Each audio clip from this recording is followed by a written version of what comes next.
ba ang lalaking yun? Sorry kung pinagtulungan ka ng mga babae. Oh. Maraming salamat. Ha? Tapos, ako si Lucy. Nice to meet you. Ako rin. Not so happy, tama ba? Walang anuman. Huwag kayong magmadaling kumain. Nabibigla kasi ako sa pangyayaring nakikita ko. Naalala ko yung matandang 1,000 jewel lang ang tingin sa akin. Habang nandun tayo sa labas, napansin niyo ba na gumamit ng charm spell yung tinatawag nilang salamander? Isa yung klase ng hypnosis spell. Nagkagawa ng mahikang yun na makapang-akit ng mga tao, lalo na sa mga babae. Sa pagkakaalam ko, matagal nang pinagbawal ang pagbenta nun. Ginawa niya lang yun para lang mag-isikat siya. Nakakahiya talaga ang tulad ng lalaki. Pero salamat sa ginawa niyong pakikialam. Dahil doon nawala yung charm, kaya ito ang paraan ko ng pasasalamat sa inyong dalawa. Gumbo? Alam ko wala sa itsura ko, pero ang totoo isa ako sa lamangkero. Pero wala pa ako naiisip na klaseng guild eh. Naalala ko palang bigla. Ang guild ang pinupuntahan ng mga salamangkero kapag merong pagtitipon para magbahagi ng impormasyon at kumuha ng misyon. Marami nagsasabing hindi ka isang salamangkero hanggat hindi ka sumasali sa isang guild. Pero ang totoo niyan, napakaraming guild ang meron sa buong mundo at nabalitaan ko mahirap makapasok lalo na sa mga sikat at kilalang guild.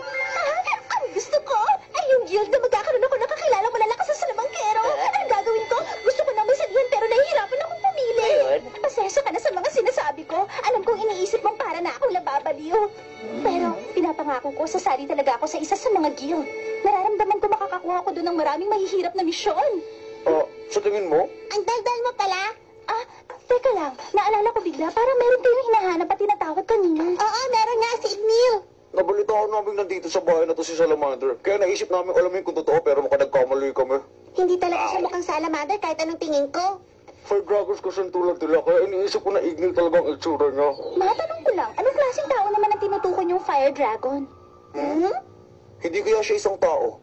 Ang Ignil ay isa talagang tunay na dragon. Oo, isa na talaga siyang tunay na dragon. Kahit na dito sa mundo ng mahika, ang mga dragon ay mga nilalang na hindi basta-basta nakikita ng mga tao kung saan-saan. Imposible nga tulad din basta magpakalat-kalat sa bayan! Ano? Ngayon na lang naisip ang bagay na yun? Hindi bale, kailangan ko na rin umalis pero tandaan nyo, hindi nyo kailangan magmadaling kumain. Salamat po, balik po kayo ulit. Salamat sa kabutihan mo sa amin! Tumayo nga kayo ako, napapahiya eh. Okay lang yun, patas sa tayo, tutan niligtas niyo ako, kaya wag yun ang alalahanin. Pero hindi natin siya intensyong iligtas talaga kanina. Oo, pero nilibre niya tayo. Alam ko na. Eto, sa italag to. Ayoko dyan!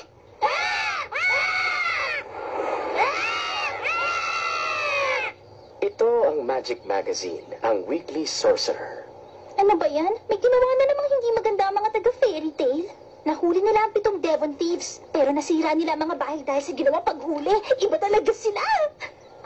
Ang picture na to, si Mira Jane. Pero paano kaya makakasali ang tulad ko sa fairy tale? May ginagawa kaya silang interview? Hindi ako makapaghintay na makasama sila. Siguradong astig ang mga kasali doon. Tama ba narinig ko? Gusto mong sumali sa fairy tale? Salamander! Kanina pa kita hinahanap. Personal kitang iniimbitahan na dumalo sa party na gagawin ko sa barko ko. Hindi na uubre ang singsing mo sa akin. Alam ko naman kung ano kahinang taglay niyan. Hindi yan tatalab kapag alam ng tao na ginagamit mo yan. Tama nga ako. Alam ko nang isa kang salamangkero nung una pa lang kita makita. Pero ang mahalaga, pumunta ka sa party ko mamayang gabi. Hindi ako pupunta. Ayokong dumalo sa party na ginawa ng isang pipitsuging tulad mo. Pipitsugin ang tingin mo sa akin. Gagamitin mo ang charm para lang makuha mo ang kasikatan? Gagamitin ko to para maging mas masaya ang lahat. Hindi ba mas maganda kung may artista ka nakasama sa party habang sumasayaw? Di ako makapaniwala ng isang sikat na salamangkero mahina ang utak. Gusto mo nga palang sumali sa fairy tale, hindi ba? Di mo pa ba narinig ang tungkol sa sikat na salamander ng fairy tale? Oo nga pala. Isa ka sa mga salamangkero na kabilang sa fairy tale, di ba?